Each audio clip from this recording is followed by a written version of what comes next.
Hello and welcome to a brand new episode of the Daily Debate. My name is Ahmed Nader, and tonight we'll be focusing on the arrival of President Abdel Fattah al-Sisi in Berlin, as His Excellency will be co-chairing the 13th edition of the Dialogue of Petersburg on Climate, ahead of holding the COP27 or the United Nations Climate Change Conference in Sharm el-Sheikh, the Red Sea resort of Sharm el-Sheikh in Egypt in the month of November.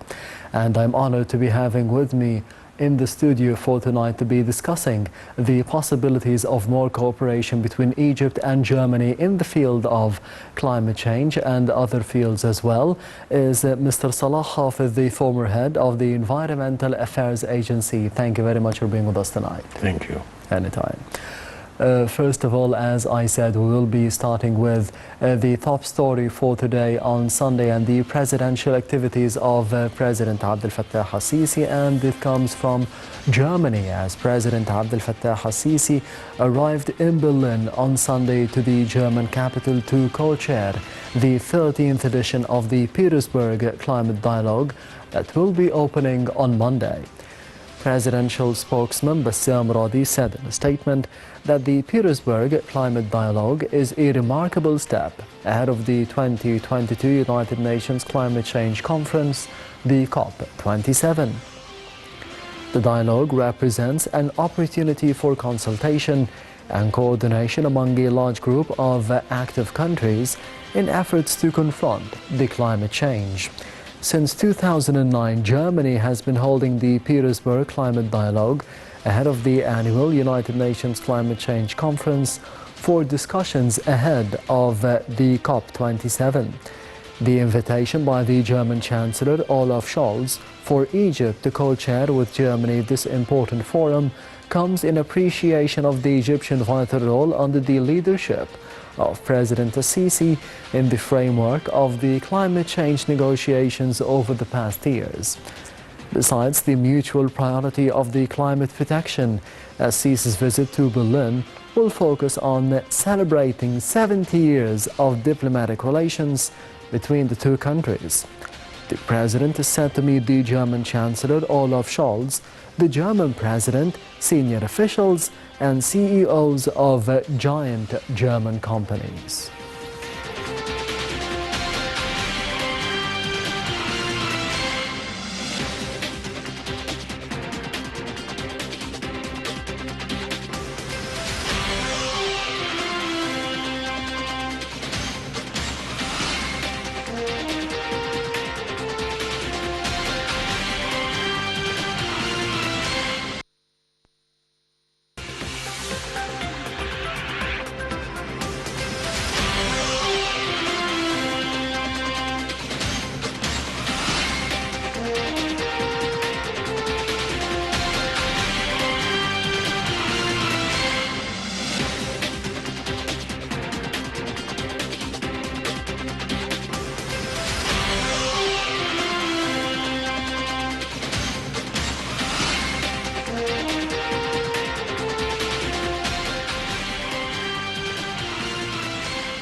Footage of His Excellency President Abdel Fattah al-Sisi arriving in Berlin ahead of co-chairing the 13th edition of the Petersburg Climate Dialogue, and it is holding preliminary discussions ahead of holding the COP27 or the United Nations Climate Change Conference in Egypt, more specifically in Sharm el-Sheikh in the month of November. We'll be having more details on this visit in the upcoming report.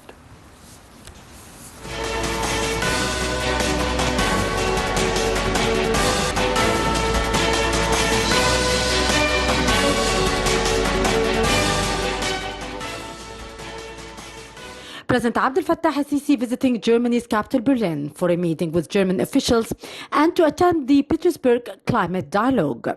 During the visit, President al-Sisi holds meeting with German Chancellor Olaf Scholz, German President Frank-Walter Steinmeier, and a number of prominent members of the German government. Beside the climate protection, which is a mutual priority for both countries, President al-Sisi's visit to Berlin focuses on celebrating 70 years since the establishment of diplomatic relations between the two countries. The International Petersburg Climate Dialogue has been organized by Germany annually since 2009, ahead of each UN climate change conference to hold discussions and agree on approaches on the next climate conference. President al-Sisi's visit to Berlin reaffirmed the depth of the German-Egyptian relations and the mutual keenness of the two countries to deepening cooperation in the field of climate and stability in the Middle East region. Egypt has been coordinating with the other countries and international partners on COP27, which it will host in Sharm el-Sheikh city, and the country wishes to focus on ensuring the implementation of the Paris Agreement on the climate and turning climate pledges into actions. Last month, Egyptian Foreign Minister Sameh Shoukry participated in the Bonn Climate Change Conference 56th session of the subsidiary bodies in Germany, which aimed to lay the groundwork for the success of COP27. During the Bonn conference, Shoukry and the Executive Secretary of the United Nations Framework Convention on Climate Change, Patricia Espinosa, officially signed the host country agreement for the COP27.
Welcome back. You're still watching the Daily Debate. As we did see in the past report, the arrival of His Excellency President Abdel Fattah al-Sisi in Berlin to be co-chairing the 13th edition of the Petersburg Climate Dialogue. Mr. Salah Hafez, how do you see the significance of the visit of His Excellency President Abdel Fattah al-Sisi to Germany this time, and as well as co-chairing the 13th edition of the Petersburg Climate Dialogue?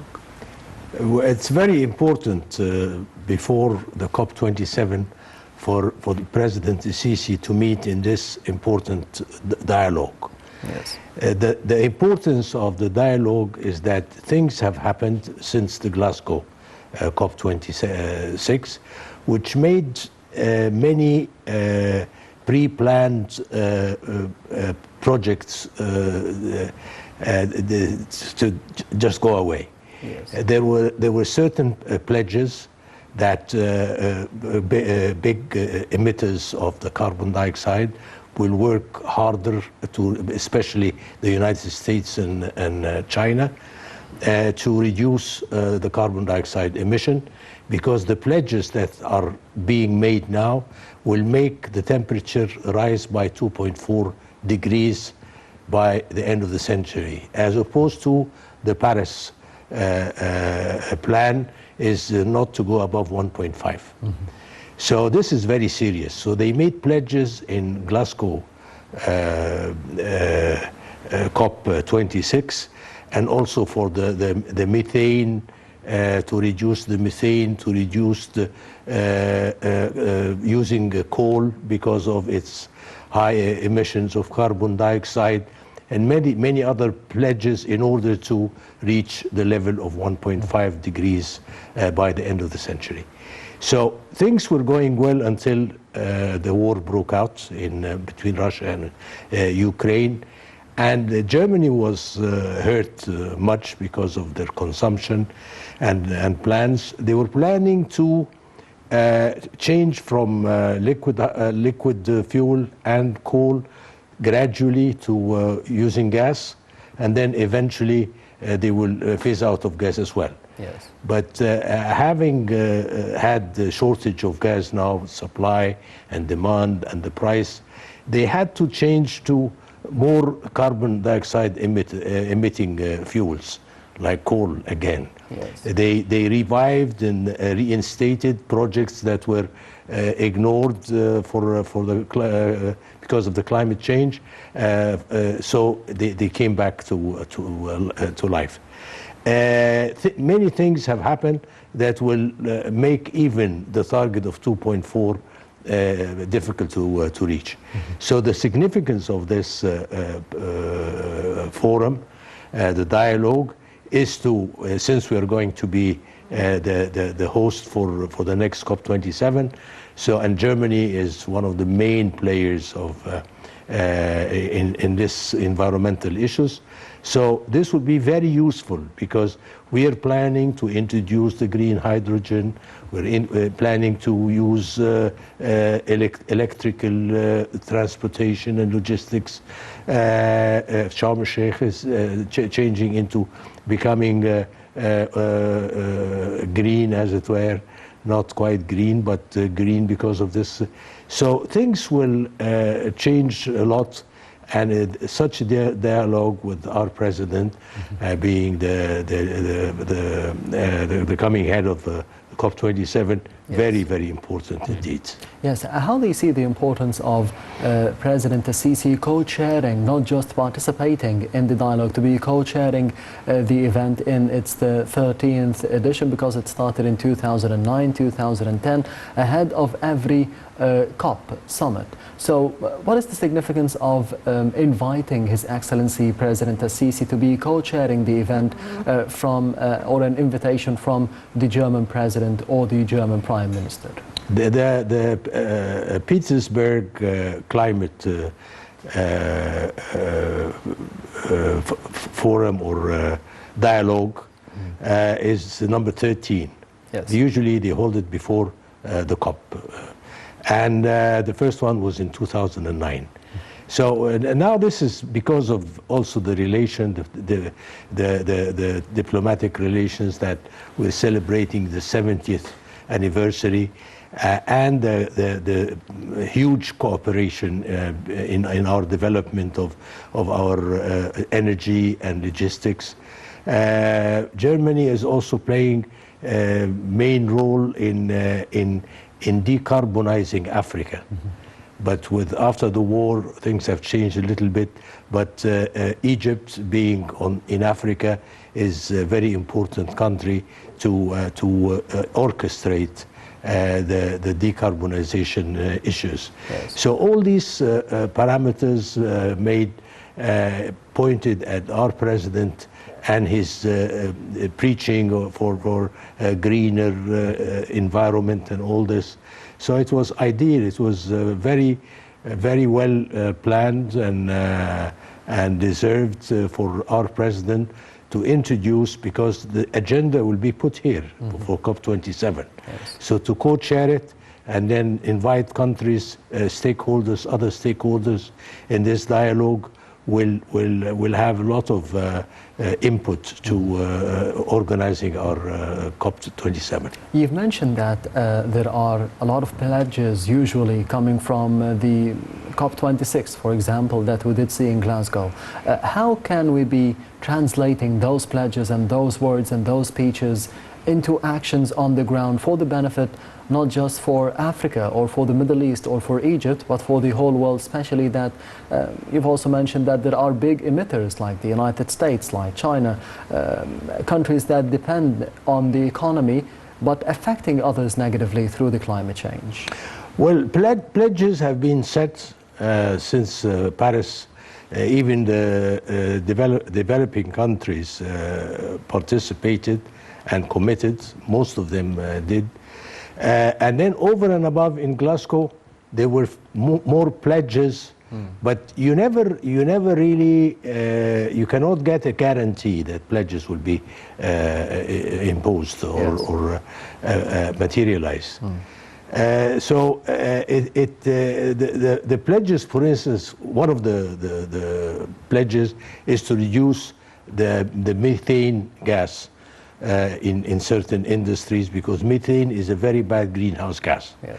It's maybe 100 times more effective than the carbon dioxide. I don't recall the figure exactly, but something in this order. So they just made pledges that they will reduce it. With the war, the permafrost in Russia, the groups that are fighting the fires that occur in the permafrost will move to the war site. Yes. So there were more carbon dioxide being emitted because of the fires, and the fires cause the permafrost to melt.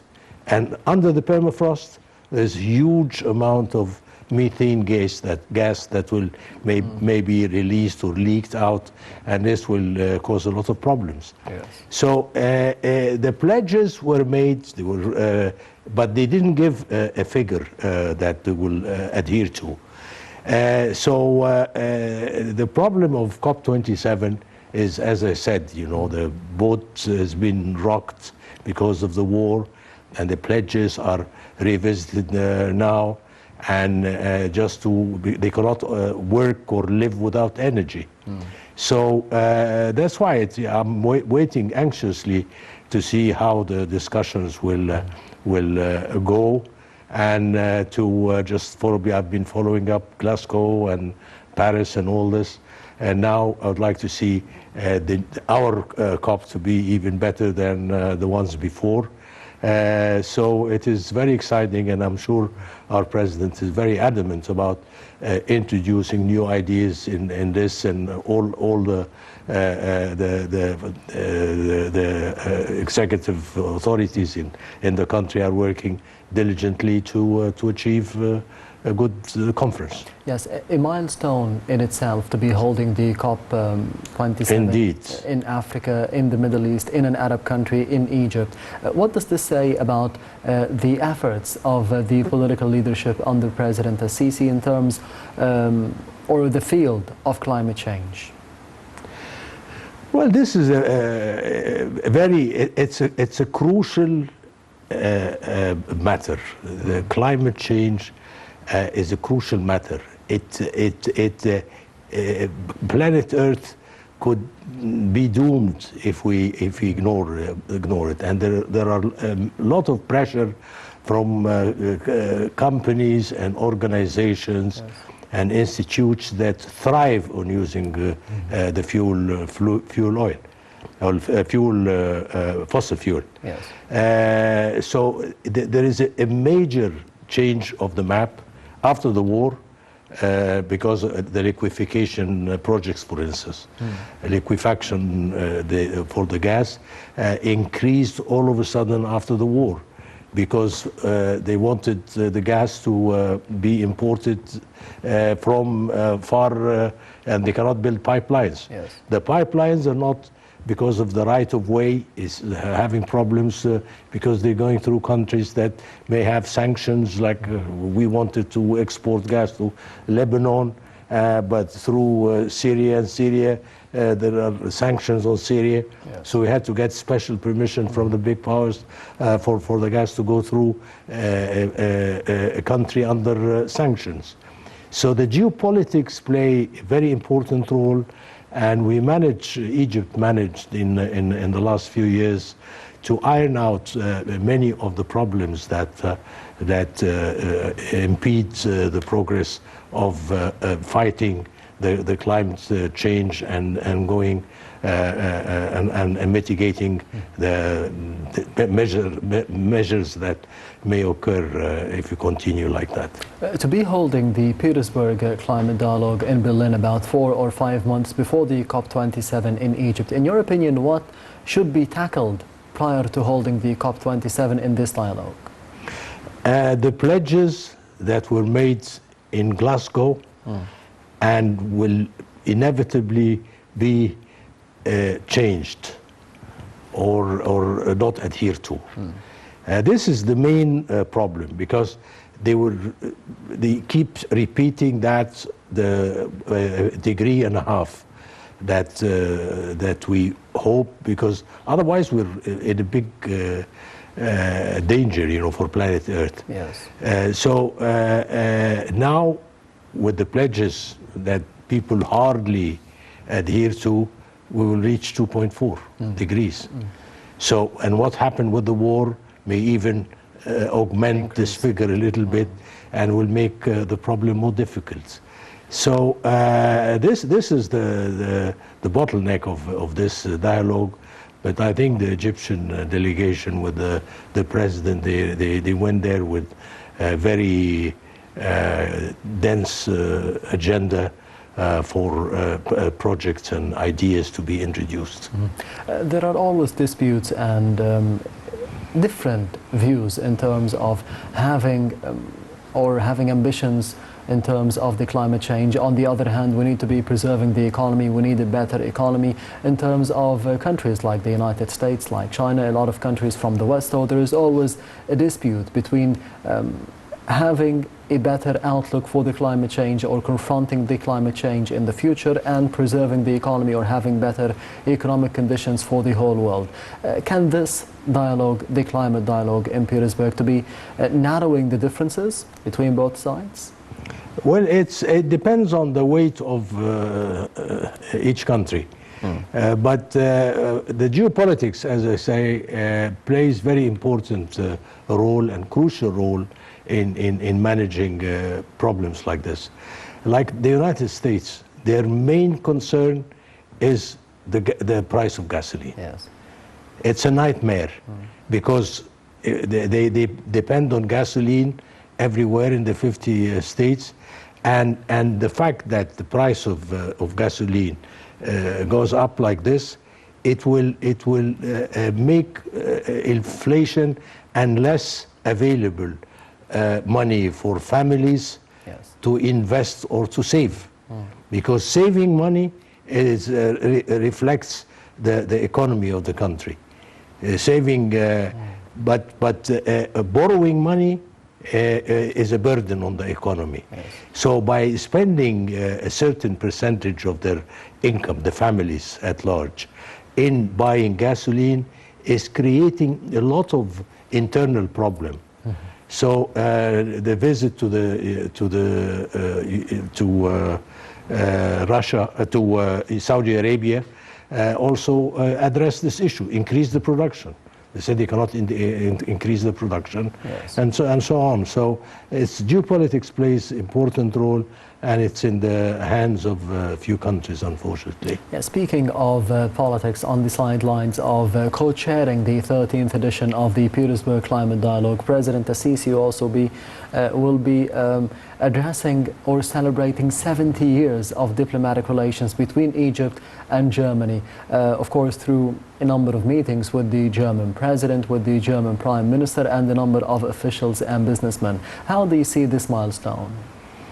Well, it was in 1952 after the revolution, so it's contemporaneous with the revolution, and changing from being dependent on, with the British.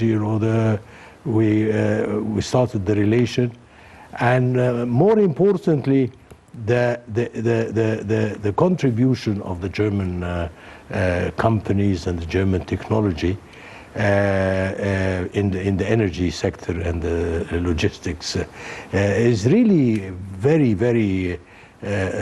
big and very important. Mm-hmm. So the relation, it's a very tight relation, time-wise and investment-wise, and so it is quite significant, to do it with the 70th celebration anniversary and the coming up COP27. So it's very smart from the German side, to and Egyptian, of course, foreign policy to make this marriage occur this time and in this timing. Yes, on the political level and the agenda of talks between the Egyptian and the German leaders, what do you think should be the priority, especially that Egypt and Germany, they have a lot of shared views on different topics? Well, there will be coordination, very close coordination with something like 3,000 German companies, and already our ambassador there invited them, and they will meet the president, companies and manufacturers and representations of a German company. Mm-hmm. So this is our main problem now is the direct foreign investment we need. If the direct foreign investment increases in the coming future, and with the tremendous effort that is being done in the logistics and removal of the subsidy and this, so the economy of Egypt is growing very rapidly.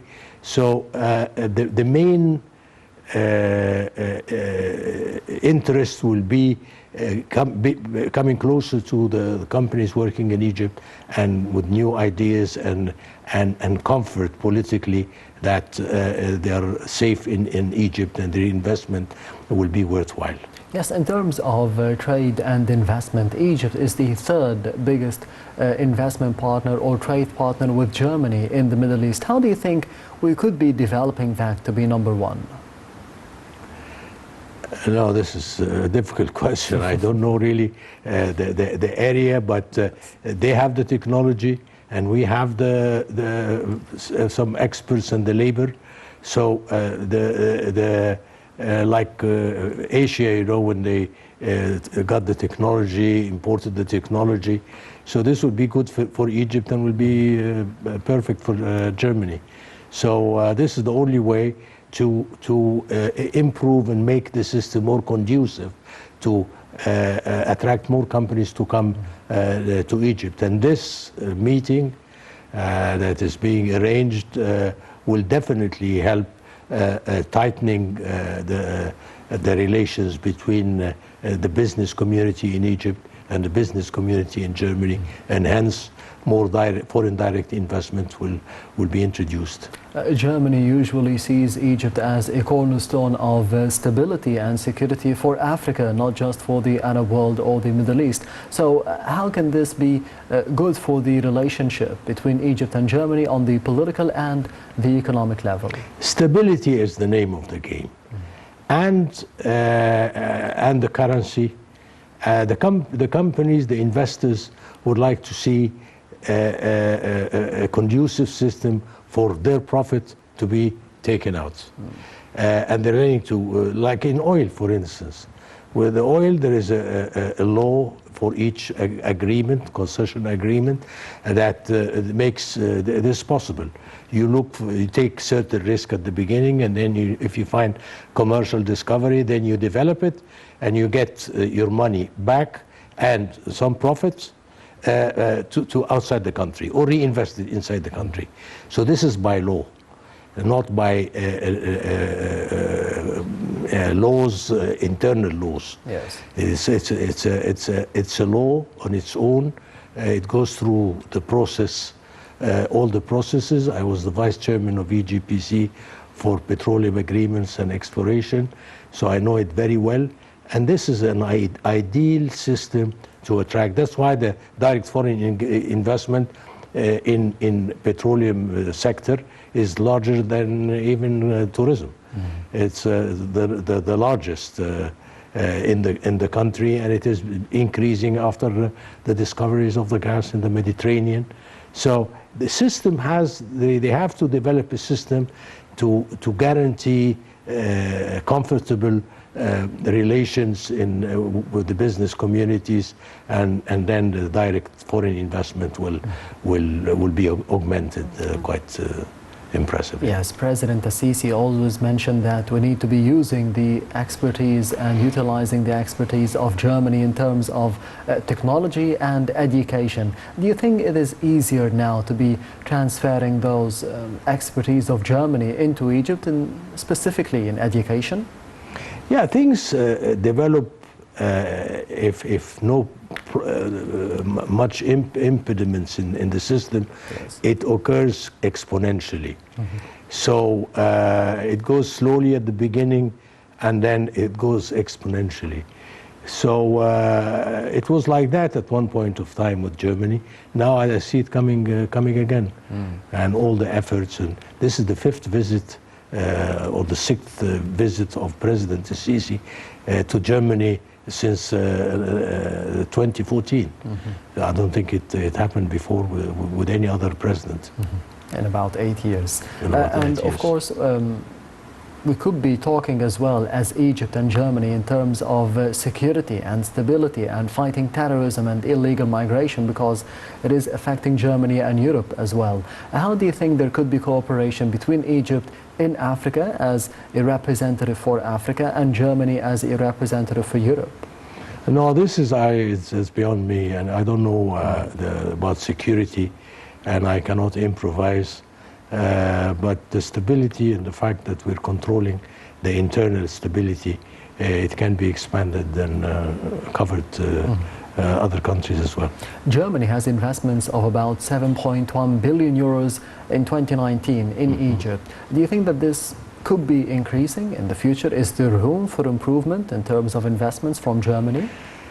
I think definitely there's room for improvement, but the fact you mentioned that Egypt is the gateway to Africa. Yes. And there is a commitment that 1 trillion euros to be invested to decarbonize Africa. Because this counts from their pledges to reducing carbon dioxide. Yes. Because it's a global issue, so they don't have to reduce it within Germany, anywhere. So they opted, the European Union opted to invest 1 trillion in Africa to decarbonize Africa. So Egypt is always the gateway. And the fact that we're changing to green hydrogen and blue hydrogen, although we have problems with water, but we're working quite actively to introduce this important product. And because green hydrogen is a carrier, the problem of energy at large is the midstream, the transportation and the infrastructure, yes, and the use. The upstream is the introduction of the energy. The downstream is the final use of energy. Yes. The midstream is where all the geopolitics involved and all the problems occur, and the cost. We heard news last year or so, or 2 years ago, that the price of oil for those that buy the future had to pay money for someone to take their share. So the price was negative, yes, not positive. So the midstream is very important, and Egypt is really developing in the midstream with the energy hub. The energy hub is a midstream. And we're now exporting gas to many countries, and we're exporting energy to Europe, to Cyprus and Greece, and of course Sudan and Saudi Arabia and Jordan, and gas to Lebanon.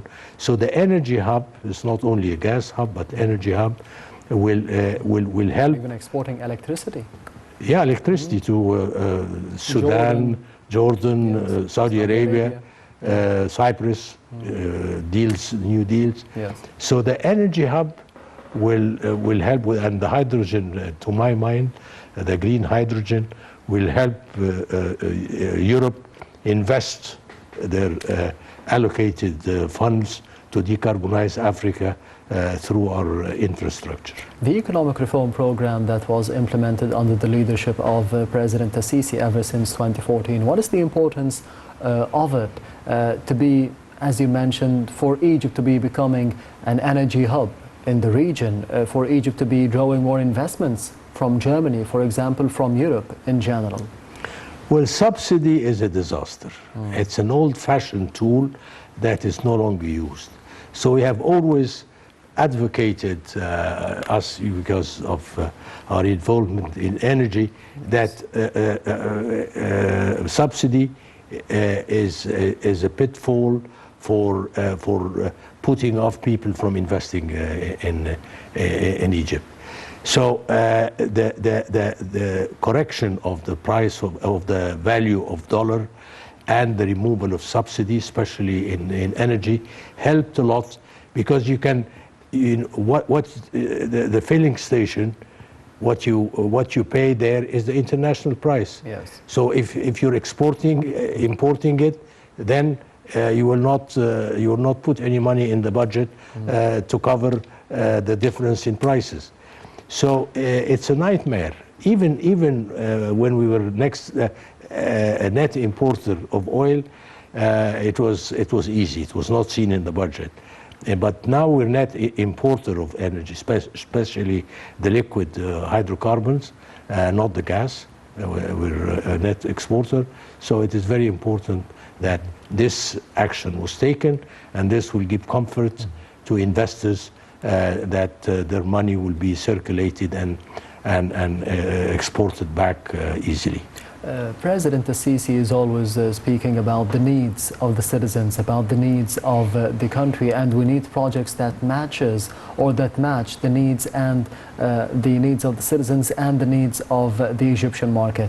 Germany, how can it help in filling this gap of having the projects that the citizens of Egypt need, like the same contribution that Germany had in terms of electricity for the citizens, for the Egyptian market in 2014 and up till now? This is very difficult to tell the economics of it and the dynamics of it. But we're working well to introduce the needs of the people promptly and adequately. But we're with the inflation that is happening elsewhere, and more so in Egypt, is quite a big burden. So that we will use all possible assistance from any friend or country to help us provide. So that's what President Sisi is doing all the time. You've mentioned that Egypt is the gateway for Africa. How can we be having projects between Egypt, Germany, and Africa now? The energy hub, through energy hub.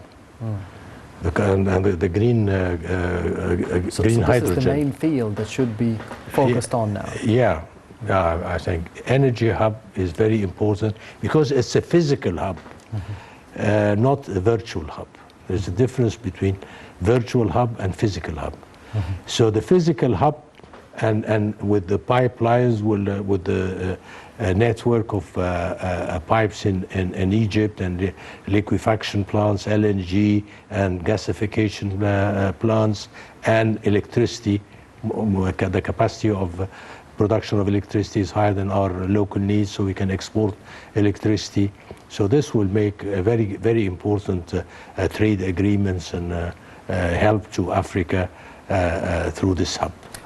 What is required to be having the COP27 here in Egypt in Sharm el-Sheikh remarked a success? To have it To be remarking it as a success, the COP27, what is required? well, actually, all developing countries they look for finance, and the developed countries, they have the finance, but they will not finance unless they are guaranteed getting the optimum out of it. Yes. You know, if you want to stick to temperature a degree and a half, then efficiency and effectiveness of investment is the most important thing. We have our own project.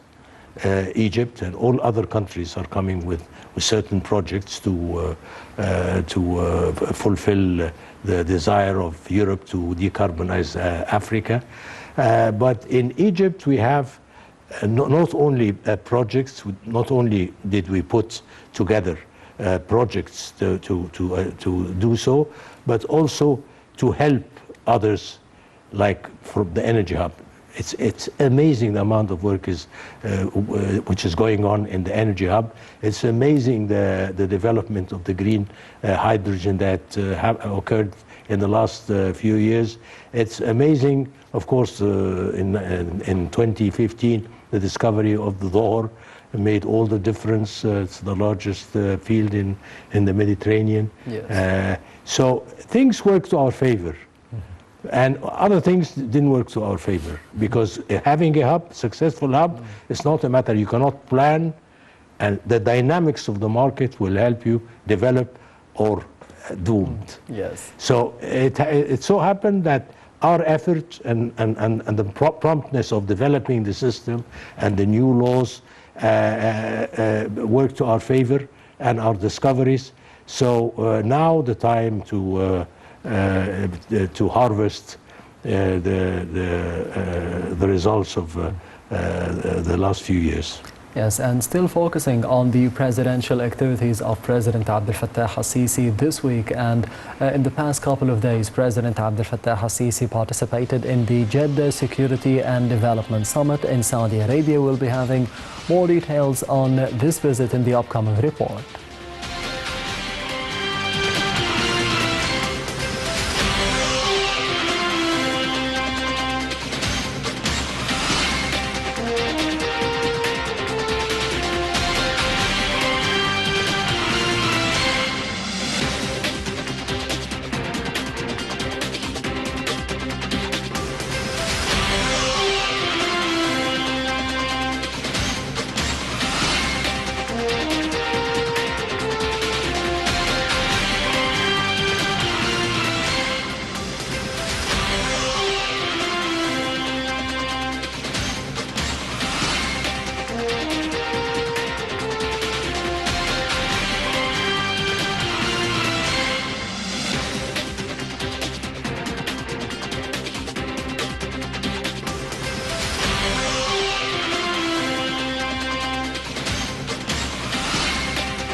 President Abdel Fattah al-Sisi detailed on Saturday a five-axis approach on priority issues to achieve further regional stability in the near future.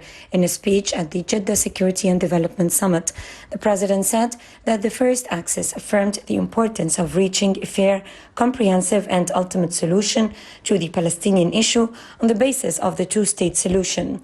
Second, the president affirmed the importance of building societies on the foundations of democracy, citizenship, equality, respect for human rights, renouncement of extremist ideologies, and upholding the concept of national interests. The third axis affirms that the Arab national security is indivisible and that the capabilities of the Arab countries in cooperation with their partners are sufficient to provide the appropriate framework to face any threats to the Arab world. The fourth axis is concerned with terrorism, which remains a main challenge from which the Arab countries have suffered from over the past decades and which is supported by some foreign powers. The president affirmed that the Arab countries will protect their security rights and interests by all means. The fifth axis affirms the need for enhancing international cooperation and solidarity to boost the capabilities of the countries of the region in facing mega and emerging global crises. This includes shortage in food supply, disruption in energy markets, water security, and climate change.